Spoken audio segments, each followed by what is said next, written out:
अक्टूबर 12 की शाम है, क्या अपडेट है? अमेरिका में तो अभी सुबह है, नई सुबह पर नज़र है मगर उफ़ ये भी डर है, ये शहर भी राफ्ता राफ्ता कहीं शाम तक न पहुँचे।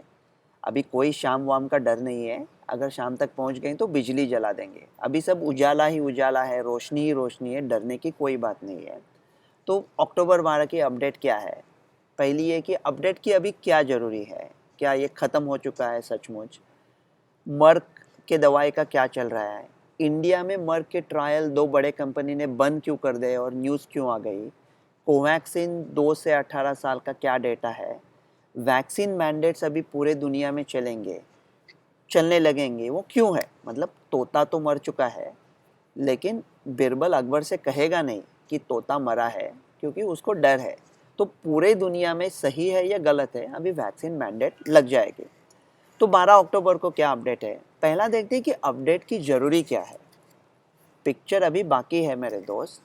वो जैसा हिंदी पिक्चर के एंड में होता है ना कि हीरो को हीरोइन मिल गई, वो विलन मरा पड़ा हुआ है, सब लोग खुश है, निकलने की सोच रहे हैं, तब तक वो सडनली विलन जिसने मरने का ढोंग रचाया है, उसके हाथ में एक पिस्तौल आ जाता है और वो आपके दोस्त को मार देता है। अच्छी बात है, क्योंकि वो दोस्त ही है, उसको भी हीरोइन चाहिए होती है, लेकिन वो छोड़ दो अभी।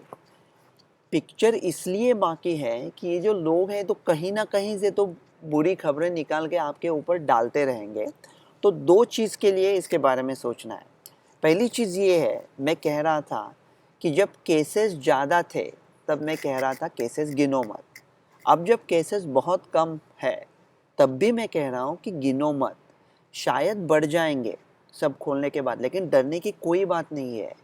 मौसम गुल हो या पतझड़ हो, बला से अपनी हम के शामिल है, ना खिलने में ना मुरझाने में।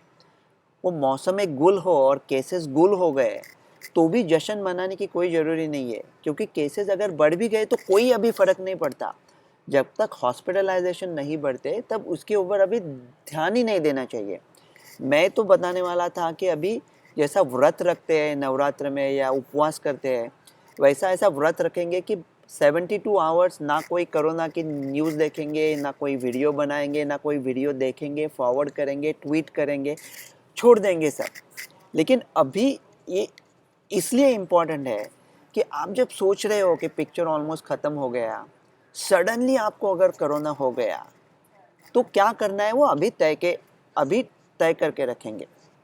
डरने की कोई बात नहीं है, वैक्सीन लगाते रहिए, अभी 2-3 हफ्ता और मास्क डालते रहिए, जैसा गवर्नमेंट बोलता है वैसा करिए। वैक्सीन लगाने के बाद भी कोरोना हो सकता है। अगर आपको कोरोना खुदा न खास्ता हो जाता है तो सिर्फ ये सोचना है कि क्या करना है।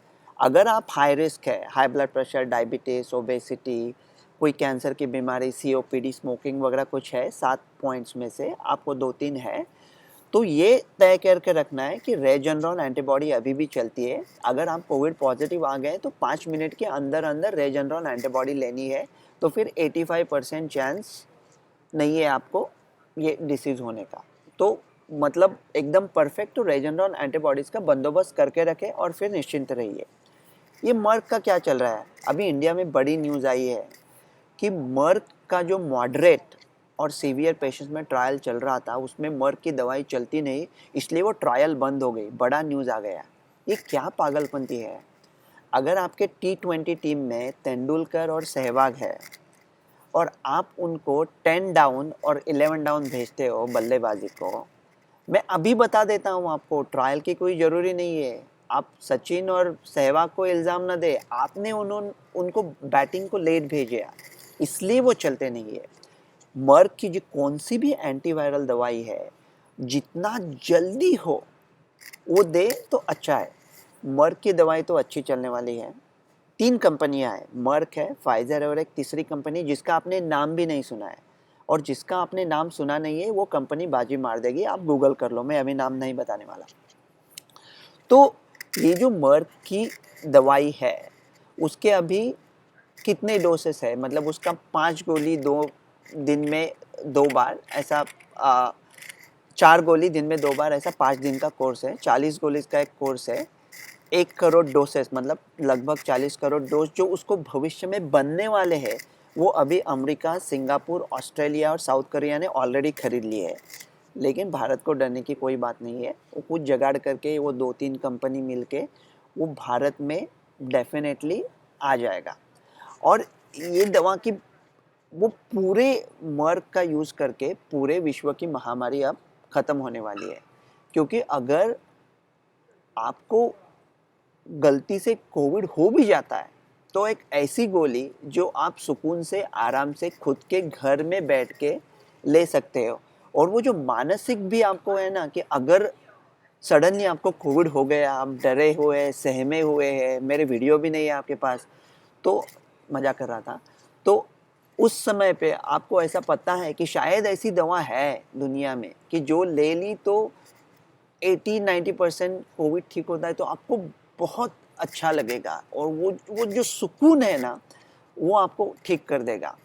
तो अभी मर्क की जो दवाई है उसकी टेस्टिंग अनवैक्सीनेटेड लोगों में की थी। तो अभी अमेरिका में ये पिल ऑफर करेंगे, अभी अप्रूव हो गई 2-3 हफ्ते में, 4 हफ्ते में शायद। वो अप्रूव होने के बाद वो सिर्फ अनवैक्सीनेटेड लोगों को ऑफर करेंगे। ये बड़ी नाइंसाफ़ी है क्योंकि अनवैक्सीनेटेड लोगों ने एक तो वैक्सीन नहीं ली है, मैंडेट भी नहीं सुन रहे हैं। मैं उनका दर्द समझ सकता हूँ, लेकिन लेनी चाहिए अभी, डेटा क्लियर है। पिछले 3 महीने में अमेरिका में 1 लाख मौतें हो गई और उसमें से 97,000 से भी ज़्यादा लोगों ने टीका नहीं लिया था। डेटा अभी क्लियर है, वो लोगों को वैक्सीन लेनी चाहिए। लेकिन ये जो मर्क की दवाई है वो सिर्फ अनवैक्सीनेटेड लोगों को ऑफर करेंगे। लेकिन फाइज़र और वो तीसरे कंपनी की दवा जब आएगी वो जल्दी आएगी, वो वैक्सीनेटेड लोगों में भी चलेगी। अभी वैक्सीनेटेड लोगों में इसका स्टडी नहीं हुआ है, लेकिन वैक्सीन की वजह से आप सीरियस डिसीज से बच जाते हो। अगर वैक्सीन होने के बाद आप मोनोक्लोनल ले सकते हो तो आप डेफिनेटली मर्क जैसी दवा ले सकते हो। ये मैं डॉक्टर रवि गोडसे कह रहा हूँ। ये मैं कोई गुरूर या घमंड से नहीं कह रहा, लेकिन बड़ी आत्मीयता, अदब और आत्मविश्वास के साथ कह रहा हूँ कि जो मैं कह रहा हूँ वही होगा और वैसा का वैसा होगा। जैसा मैंने अप्रैल में कहा था बड़े आत्मविश्वास के साथ कि तीसरी लहर नहीं आएगी, वैसा ही ये मर्क की दवा अनवैक्सीनेटेड लोगों में, वैक्सीनेटेड लोगों में भी आराम से चलेगी। पूरे दुनिया की महामारी अब ख़त्म हो रही है। अब ये कोवैक्सीन का डेटा है 218 साल के बच्चों में, उसका क्या है, उसके ऊपर मैंने एक ट्वीट भेजा है @drgodse_ravi1 @drgodse_ravi1। और मैं ट्वीट वो सिर्फ बताऊंगा, उसके ऊपर और कोई टिप्पणी नहीं करूंगा। वीरू के खानदान का पता चलते ही जय मौसी को बता देगा। मेरा तजुर्बा ये है कि वीरू का खानदान मतलब कोवैक्सीन का 2 से 18 साल का डेटा बहुत अच्छा ठीक रहेगा। लेकिन मेरा नन्हा सवाल इतना ही है कि अगर खानदान इतना अच्छा है तो खुलेआम अभी जल्दी बोल दो ना।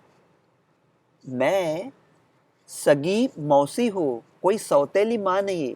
हम खुद लोग हैं ना, हमको हमारे बच्चे हैं ना, तो हमको बोल दो ना कि कोवैक्सीन का डेटा क्या है।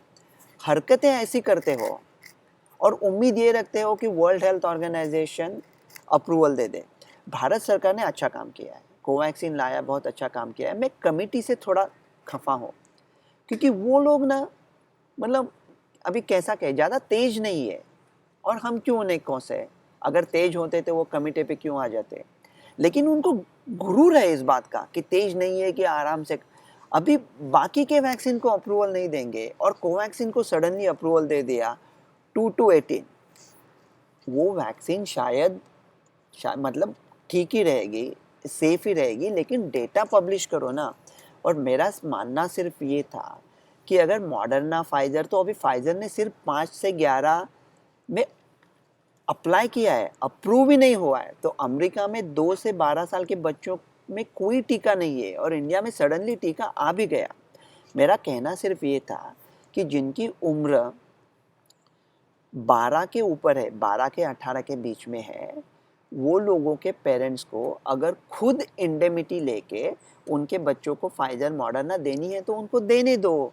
वो जो मायोकार्डियल इन्फ्लेमेशन होता है ना, वो मायोकार्डियल इन्फ्लेमेशन इतना रेयर होता है कि वो कहते हैं किसी कम्युनिटी में अगर कोविड फैल रहा है तो कोविड की वजह से मायोकार्डियल इन्फ्लेमेशन होने का चांस वैक्सीन की वजह से मायोकार्डियल इन्फ्लेमेशन होने के चांसेस ज़्यादा है। जैसा गिया-बारे सिंड्रोम रेयर न्यूरोलॉजिकल डिसीज कभी कभी फ्लू वैक्सीन में होता है, लेकिन फ्लू के वजह से भी होता है, इसलिए हम तब भी फ्लू वैक्सीन लेने को कहते हैं। इसलिए मैं कह रहा हूँ कि आप वो पेरेंट्स को डिसाइड करने दो। अभी वो डेटा पब्लिश होगा, देखें उसके ऊपर। मैं ट्वीट के और कुछ नहीं कहूँगा इस कोवैक्सीन के बारे में, लेकिन अब सब अच्छा चल रहा है। एक 24 तो 48 घंटा अभी आप कोविड न्यूज़ से कंप्लीट ब्रेक ले लें तो भी बेहतर है, डॉक्टर रवि गुड से।